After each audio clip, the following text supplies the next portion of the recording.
सुबहाना रब्बिका रब्बिल इज्जति अम्मा यासिफून वसलामुन अलल मुरसलीन वल्हम्दुलिल्लाहि रब्बिल आलमीन। आपका भाई राणा नसीर हाजिर खिदमत। आज हम अपनी दूसरी किस्त शुरू करते हैं, the law of the game field of play.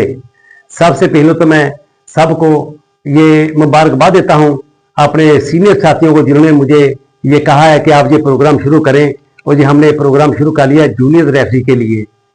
तो आज हम ये ग्राउंड जाने से पहले हम आपको पहले थोड़ी सी पिछली मालूमात देते हैं। इससे पहले कि मैं अपनी बात शुरू करूं, ये जो मेरा चैनल है ये RN फीफा ये यूट्यूब चैनल है। आप प्लीज इसको सब्सक्राइब करें, शेयर करें, लाइक करें, ताकि मेरी बात दूर तक जाए और आप मेरे साथ जुड़े रहें। Thank you very much. हम ये टिकटॉक में भेजते हैं, फेसबुक में सेंड करते हैं, लेकिन उसका मकसद होता है कि आप लोग मुझे ज्वाइन करें यूट्यूब पर, उधर आके मेरा चैनल सब्सक्राइब करें, आप मेरे साथ बने रहें ताकि हमारी बात दूर तक जाए। हम चाहते हैं पहले सन 2000 में चले जाते पीछे, 2000 में चले जाते हैं कि उस वक्त हमारे रेफरी कितने थे। सन 2000 में फीफा ने कोई रेफरी नहीं बनाया। हमारे 10 रेफरी की लिस्ट, 10 रेफरी 10 असिस्टेंट, हर मुल्क का कोटा सिस्टम होता है। हम 10 रेफरी थे, पाकिस्तान के 10 असिस्टेंट थे। तो 2001 की लिस्ट में कोई नहीं आया। हम 2000 में इस्लामाबाद गए, मरहूम मियां अब्दुल बारी साहब वो भी थे, खालिद खान साहब भी थे मरहूम बहावलपुर वाले, और इकबाल जूनियर, जहांगीर खान, मैं राणा नसीर, इम्तियाज अली शाह, हदायतुल्लाह, आसिफ कियानी साहब लाहौर के हमारे रेफरी, और मरहूम यूनुस कियानी साहब, ये सब गए इम्तिहान देने के लिए, टेस्ट देने के लिए। लेकिन फीफा ने माना नहीं। उन्होंने 10 रेफरी 10 असिस्टेंट भेज दिए। उन्होंने कहा कि आपका म्यार इतना अच्छा नहीं रेफरी का, तो हमने रेफरी कम करने हैं। तो 2001 की लिस्ट में फिर इकबाल जूनियर साहब वो पहले थे, पीछे से आ रहे थे, कंटिन्यू उन्होंने किया। वो 95 से फीफा रेफरी थे, बड़े बेहतरीन हमारे वो सिस्टर रेफरी थे पाकिस्तान के। वो वाहद रेफरी हैं इकबाल जी, जिन्होंने ये फीफा क्वालिफायर राउंड के मैचेस करवाए हैं सऊदी अरब में। इकबाल जूनियर साहब की मैं बात कर रहा हूं।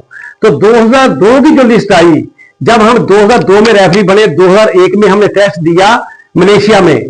तो जब 2002 में हम रेफरी फीफा रेफरी बने, तो उस वक्त रेफरी थे 2 जहांगीर खान, इम्तियाज अली शाह। जहांगीर खान कोटा से, इम्तियाज अली शाह पेशावर से, दोनों हमारे मायानाद फीफा रेफरी थे, मेन रेफरी। उसमें जो 4 असिस्टेंट थे, उसमें इकबाल जूनियर साहब पीछे से आ रहे थे पहले 97-95 से, और साथ मिले आपका 22 साथ मिला, और मिला हदायतुल्लाह, और मिला पेशावर से सलीम खान साहब। हम 4 असिस्टेंट रेफरी, 2 रेफरी बने। बाकी ये जो 5 हम मलेशिया गए थे, इसकी बात मैं आपको कल बताऊंगा। हम अपना अगला प्रोग्राम शुरू करते हैं। जी सर, आपको फिर मैं लिए चलता हूं ग्राउंड में सीधे।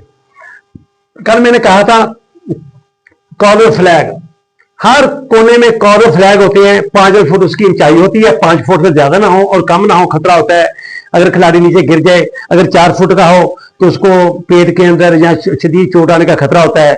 इसलिए फीफा ने 5 उसकी जो फिट है वो उसकी लंबाई ऊपर रखी है, उसकी ऊंचाई रखी है, ताकि कोई खिलाड़ी अनफिट ना हो जाए।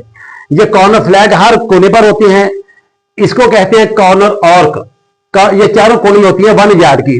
1 यार्ड होता है ये रिड्यूस 1 यार्ड का। इसके अंदर या लाइन के ऊपर आके फुटबॉल को हम किक करते हैं, कॉर्नर मिलती है। ये बोलते हैं टच लाइन, ये बोलते हैं गोल लाइन, गोल एरिया, पेनल्टी एरिया। ये है पेनल्टी आर्क, पेनल्टी आर्क, ये कॉर्नर आर्क, ये पेनल्टी स्पॉट, ये सेंटर सर्कल, यहां से मैच शुरू होता है। ये 10 यार्ड डिस्टेंस का लगाते हैं कॉर्नर से, जब कॉर्नर लगती है डिस्टेंस खिलाड़ी की दूरी, और 10 यार्ड ही लगाते हैं थ्रो इन की तरफ, टच लाइन की तरफ, कि खिलाड़ी 10 यार्ड खड़ा हो।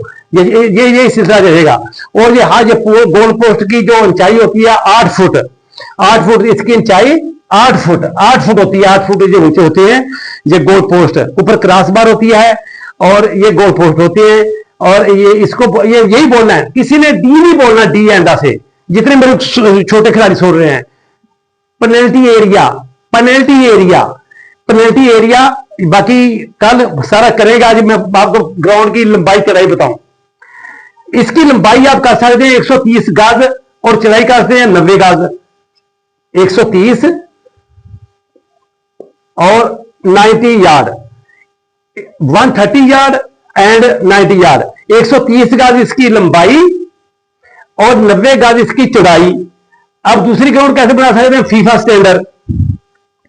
120 गज इसकी लंबाई, 80 गज चौड़ाई, 40 गज का फर्क रखना आपने, 40 यार्ड का आपने डिस्टेंस फर्क रखना है।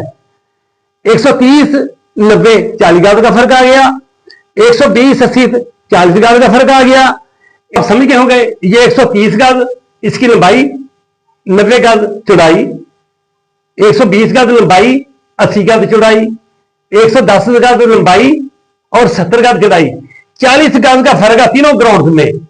आपका जो मुस्ततील शक्ल का ग्राउंड ये मैदान है उसमें 40 गज का फर्क है। इसमें कोई भी आप ग्राउंड बना सकते हैं फीफा स्टैंडर्ड की। अब ये गोल पोस्ट है, गोल पोस्ट की जो चौड़ाई होती है, आगे तो बताया गया, मतलब इसकी ऊंचाई 8 फुट होती है ऊंचाई, जो इसकी चौड़ाई होती है वो होती है 8 गज 24 फुट। 8 गज 24 फुट मतलब ये चौड़े होते हैं। और ये पेनल्टी जो ये कल बताएंगे बाकी चीजें, क्योंकि हमने ये बड़े मुख्तसर अच्छे तरीके से समझाना है अपने भाइयों को ताकि आप समझ रहे। दोबारा फिर बताऊं, आपने इसको बोलना पेनल्टी एरिया, किसी ने डी नहीं बोलना, पेनल्टी एरिया, जहां से बॉल गोल पे पकड़ सकता है इस मैदान के अंदर से, पेनल्टी एरिया के अंदर से। पाकिस्तान जिंदाबाद।